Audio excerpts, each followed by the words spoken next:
Let's see. I think.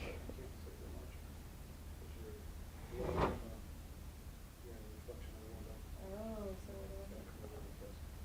Okay, you said it was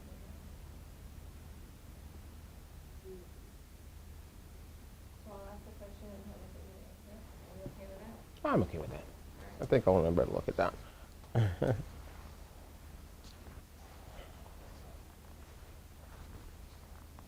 With the other guys, they answered the three questions, right? Okay.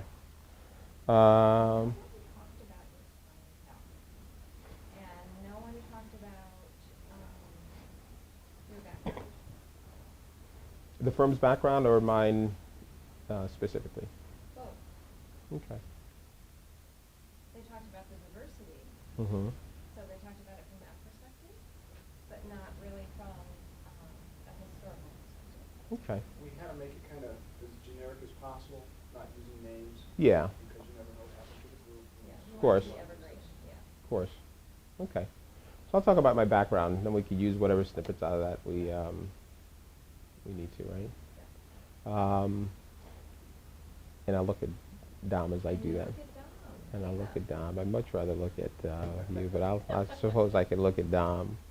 Well, my background is largely in law enforcement. I spent 20 years with the state police. Several of those years I spent assigned to the FBI, and we investigated numerous federal crimes, white-collar crimes, violent crimes. And during that time, made some really great contacts and really great friends who are friends to today. And after my law enforcement career, I opened a law firm. I went to law school during my 20 years in law enforcement. In order to do that, I had to transfer my shift from day shift. I was a sergeant at the time. Transferred to midnight shift, so the 11 p.m. shift to 8:30 a.m., most commonly known as the graveyard shift. And I would come home, take a nap for about 15 minutes, and then drive the 2-hour commute to law school in Andover, Massachusetts. I then go through about 6 or 7 hours of class, depending on the day, and drive 2 hours back home. Take another nap for about an hour, put the uniform back on, and head back into the troop. And I kept that schedule up for about 3 years.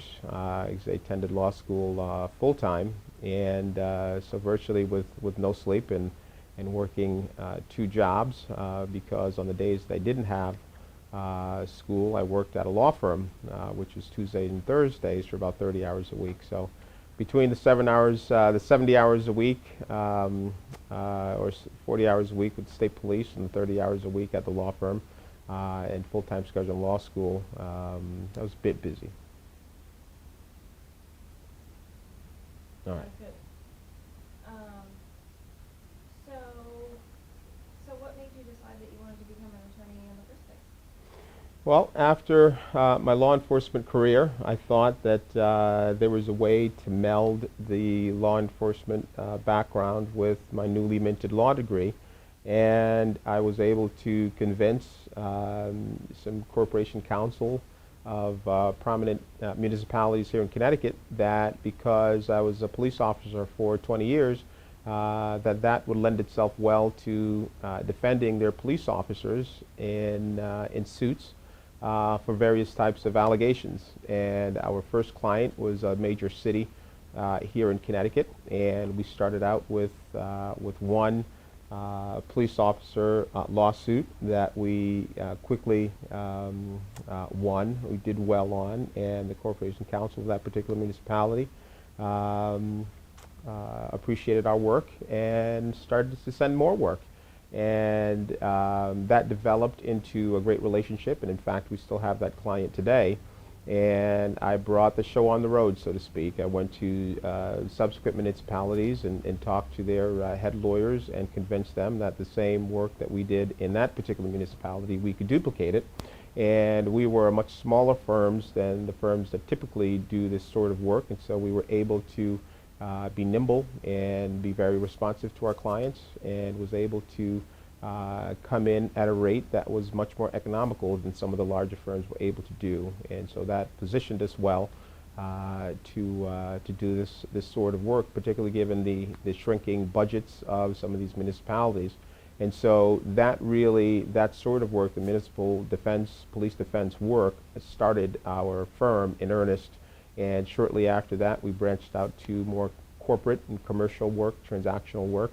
And as that increased, we were able to add lawyers, and that got us up to our strength today of nearly 10 lawyers. And yeah. Yes, nearly 10 lawyers in 2 cities. We have an office here in Hartford, I have an office in Boston, and a small office in New Haven. And we have an incredible team of diverse lawyers. Our lawyers are very talented, come from all walks of life. And if you took a look at our team, you'd see that we have a very diverse team.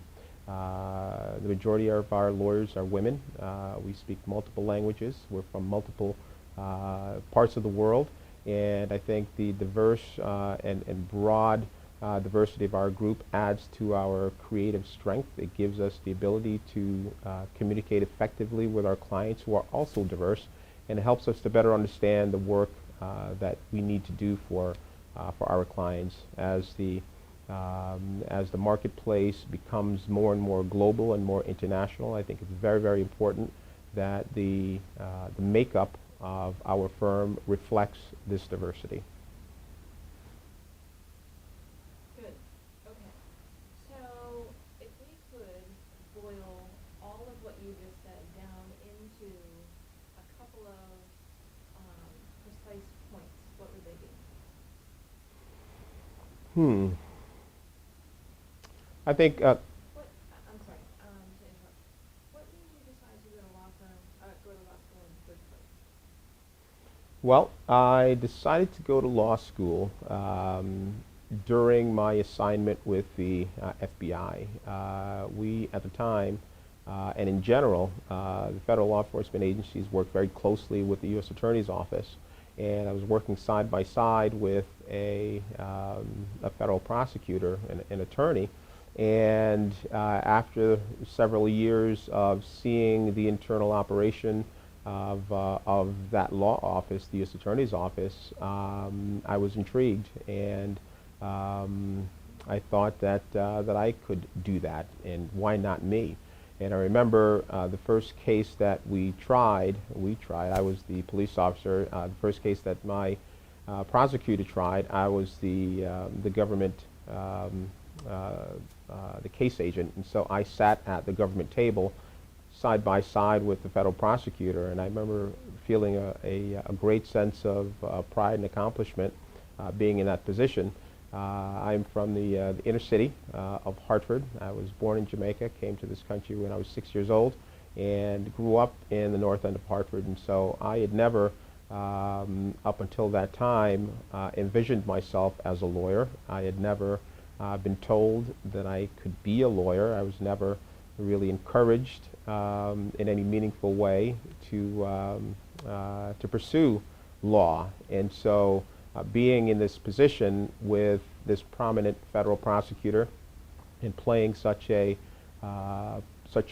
prominent upfront role in the prosecution of this defendant was very meaningful to me. And I remember turning to the federal prosecutor shortly after we got a conviction in the case and expressing my interest at going to law school. And he very nonchalantly looked at me and said, "Go ahead." And to me, that was an endorsement. It was a way for someone to say to me that I was capable and I was able to do that. And so I took that and I ran with it. And roughly 3.5 years later, I earned my law degree and I passed the bar. And it's somewhat interesting because most of the folks that I was accustomed to being around at the time didn't offer much encouragement, and didn't because I think they were thinking in a very myopic way, as I did up until that point. And so once my worldview opened, and my self-confidence built, I decided that I could do it, and in fact I did do it. Awesome. Okay. So now, everything that you said before. So you talked about how you, like, if you can succinctly say how you parlayed your experience in law enforcement, or you marry that with your law degree, and your interest in representing police officers in cases, or the municipalities in cases against their police officers, and how, that's kind of how the firm got started. Mm-hmm. Okay.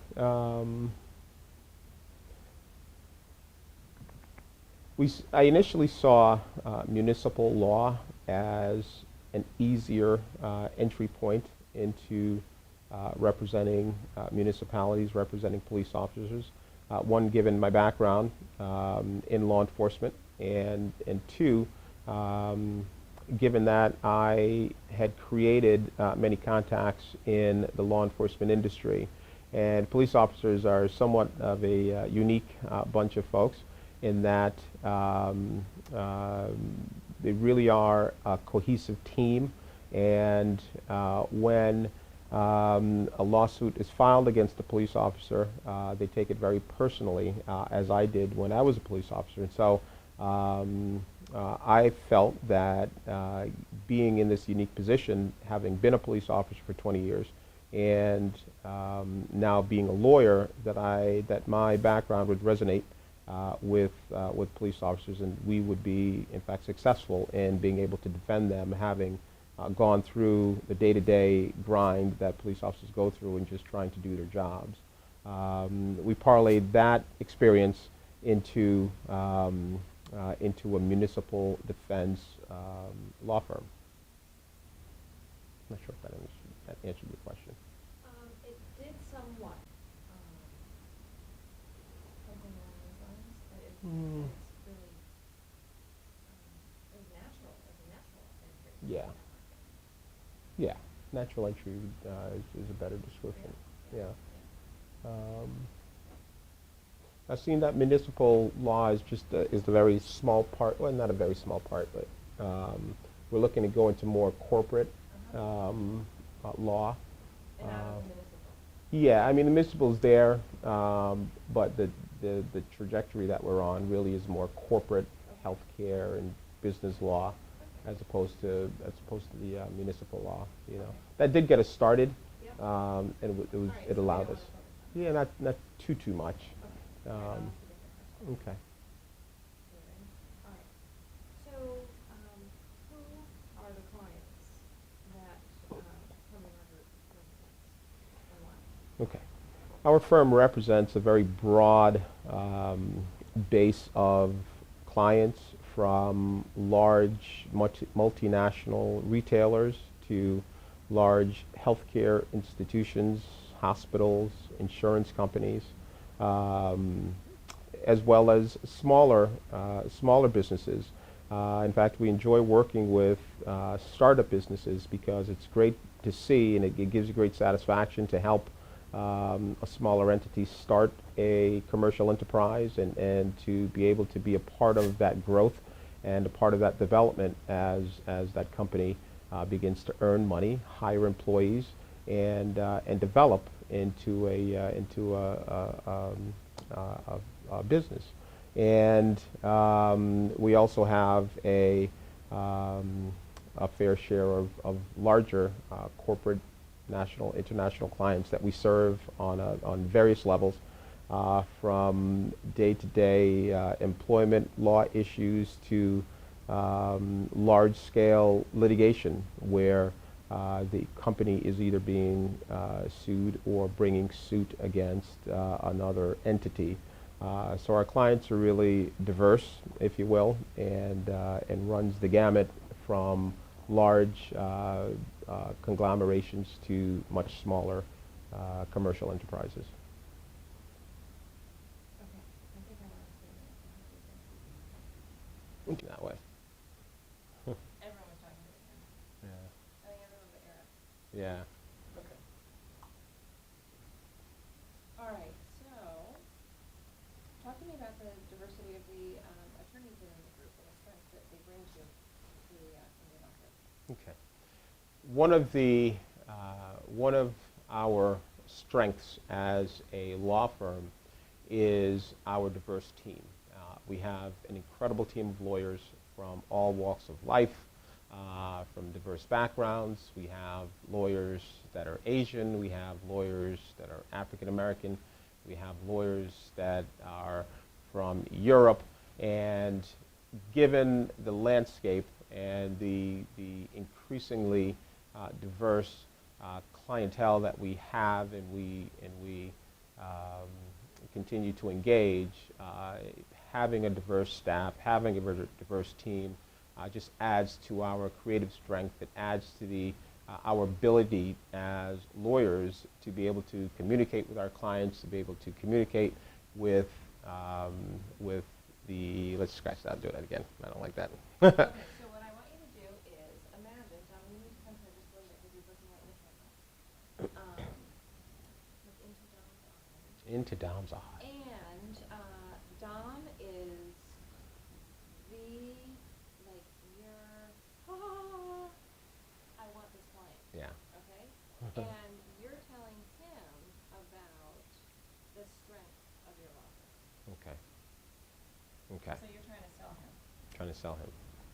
based on the strength of your law firm. Okay. All right, Dom.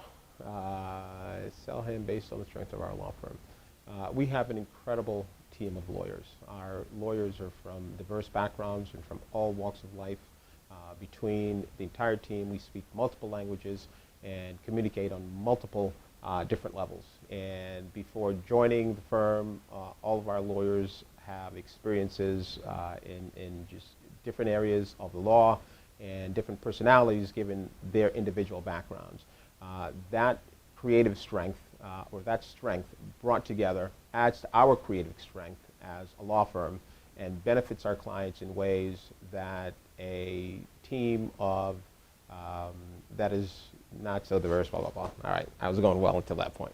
That was really good. Yeah, So now you know what you want to say? yeah.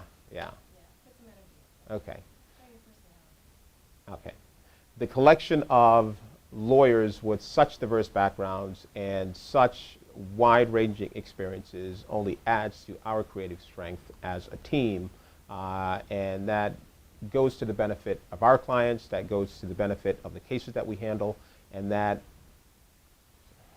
okay, we'll scratch it, we'll pick it up from that point. Creative strength, cases we handle, benefit over clients. And such diversity lends itself to coming up with ideas and being creative in ways that a team that was not so diverse couldn't because of the diverse backgrounds of our team. Maybe we can piece that together. Try some again. Okay. You're doing good. You're doing good. And you're getting much This more is like animated hard and work much here. more- It is. Yeah. It is. So who's that big client that you want to snag?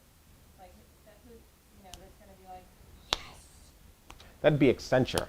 We're Okay. working on. All right, Dom is the president of Dom Accenture. is Accenture. Okay. So convince him. Okay.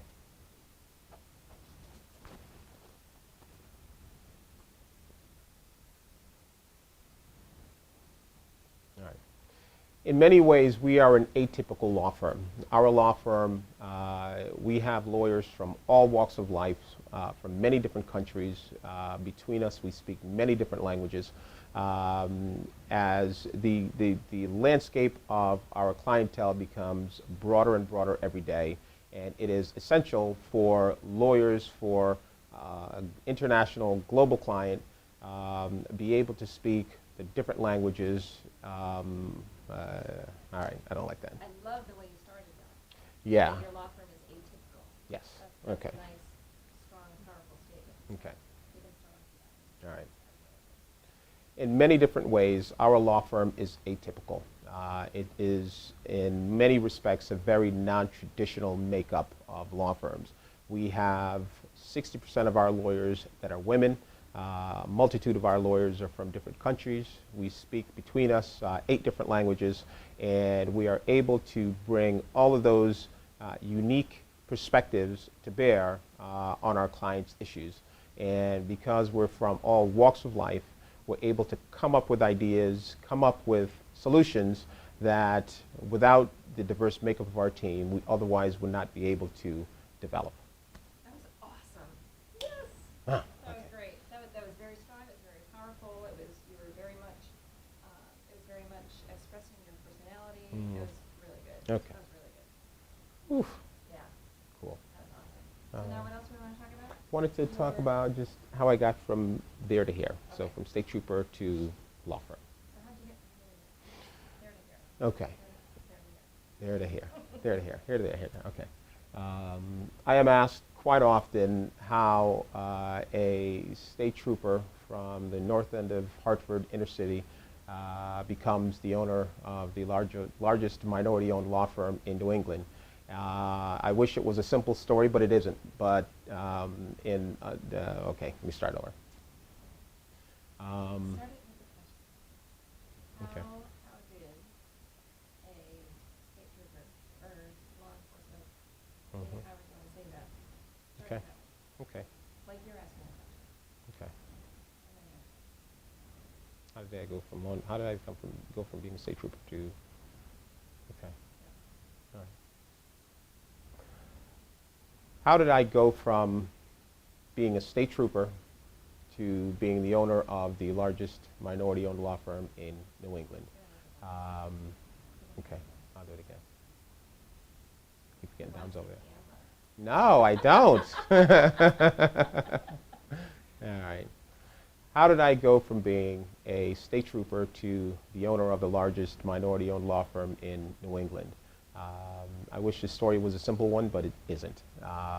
I came to this country as an immigrant when I was 6 years old from Jamaica. I grew up in the inner city of Hartford, in Hartford's North End, and never imagined that one day I would be a lawyer, much less to own a law firm. And as I went through my state police career, and as I began to meet new people, interesting people, lawyers, prosecutors, judges, my otherwise small world opened up. And I became convinced that I, in fact, could be a lawyer and, in fact, could own a law firm. And that led to my journey. And the journey started off with my retirement from my law school journey. Okay.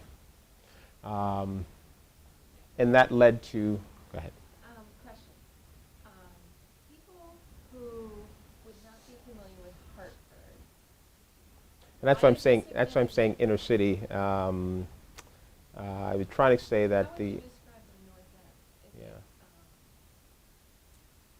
like, how would you describe it? Yeah, that's a good idea actually. You know, would impoverished be a word that you would use? Yeah. Like, what word would you use? There's a melting pot over the years. Yeah. And you've had every ethnicity come through there. Yeah. Yeah. Yeah, but what is the North End of Hartford? You know, what is, how do you describe the North End? Mm-hmm. Different from the West End of Hartford, Yeah. or the South End of Yeah. Hartford. Hartford, I would describe as a typical inner city neighborhood where you have ethnic groups that span the spectrum. You have a wide variety of Caribbean immigrants, Spanish immigrants, and Hartford isn't a place that one typically would think of as producing good lawyers, producing good businessmen, producing folks that are see, I don't want to beat Hartford down too much, but I want to kind of show that. Let's see. You got to do some serious editing here, buddy. What is it, yeah, that's what we do. What is the character of the North End? How is it different from the character of the other parts? Okay. Okay. The characteristics of the North End is it's largely a minority community, and it's a large immigrant community. And the makeup of the folks in the North End, I don't want to go there. Is I'll there- just say it's largely a minority community. It's a typical American city. That wouldn't be correct either. Typical inner city neighborhood, maybe. Would that give you the sense of? No. Well, you specified the North End. Mm-hmm. So, what is it about the North End that made you single that out instead of just saying Hartford? Mm-hmm. And why is that significant to your story? Significant to my story because, let me see if I can get this right.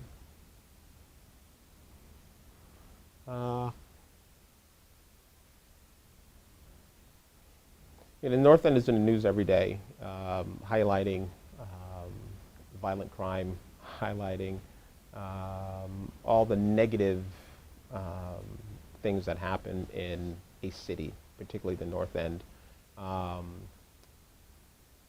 And so my story and the stories of many others goes to show that there are good things that come out of the North End. And in fact, this is one of them, Okay.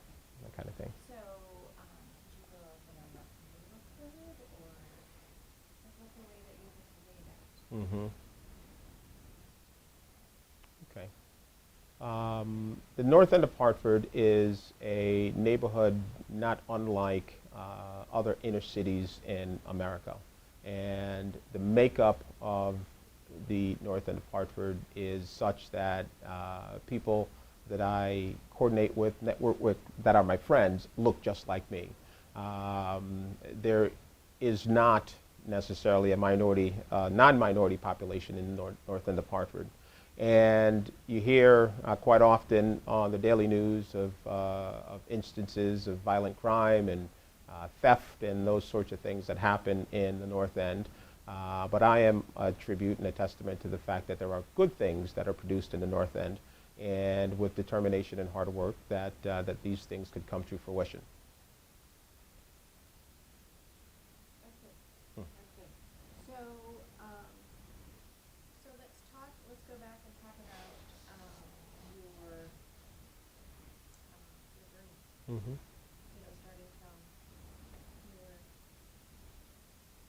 state trooper, Mm-hmm. and just were inspired when Mhm. you were on that particular case with the FBI Okay. to want to pursue, Okay. want to, Okay. and then work on it. Okay. I'm often asked how I went from being a state trooper to becoming a lawyer, and in fact a owner of a law firm. And I became a state trooper at the tender age of 21, which seems like many, many moons ago. My first assignment was in the city of Hartford, very poignant, seeing that that is where I grew up, and really came onto the department with a very narrow view of life, a very narrow view of myself, frankly speaking. And we knew that the state police had a window, a 20-year window in which you come on and retire. And in those 20 years, you build your career. And so my goal, my plan was to be a state trooper for 20 years and didn't think much beyond that. As I progressed through the department, as I was promoted through the ranks of state policeman to sergeant, I was assigned to the FBI after several years on the department. And working with the FBI gave me the opportunity to work closely with attorneys and judges, and that really had a profound impact on me. I can recall working on a particular case where I was a case agent and sitting at, it's called government table, where I'm sitting next to the federal prosecutor. And I remember the great sense of pride that it gave me to be sitting next to prominent prosecutor as we went through this case, defending the government against the person that we had just recently indicted. And I recall just feeling this great sense of pride and mentioning to the lawyer sitting next to me that it would be great for me to be a lawyer and that I wanted to go to law school. And in a very nonchalant way, he looked at me and said, "Go ahead." And that really gave me the confidence to think that I could do it. That gave me the permission to think that I could do it. And in order to get that to happen, I had to transfer my shift from day shift, which by that time I had 10 years on the department and had a lot of seniority. And I transferred my shift to midnights, working the 11 p.m. shift to 8:30 a.m. That allowed me to take a quick nap in the morning after my shift, drive 2 hours to Andover, where I went to law school, undergo 7 or 8 hours of class, and then drive 2 hours home, and just enough time to take an hour nap and go back to work. I kept this schedule up for 3 years because I was determined to finish law school full-time, and lo and behold, after the 3 years, I was able to take the bar, pass the bar, and become a lawyer. And that is a thumbnail sketch of the otherwise arduous journey from being a state trooper, big hat and all, to becoming a lawyer. I like that. But you know what? I think your story is more than that. Mm. It's more than going from a state trooper to owning your own law firm. Mhm. It's going from, were you born here in the U.S.? Jamaica. Jamaica. Okay. So, being an immigrant Mm-hmm. at the age of 6, Mm-hmm. growing up in Hartford, Mm-hmm. and Mm-hmm. that's Yeah. a bigger story. Yeah. Okay. I'll rewind a little bit. Okay. How do I start that? You agree? Yes, absolutely. No doubt about it. No doubt about it.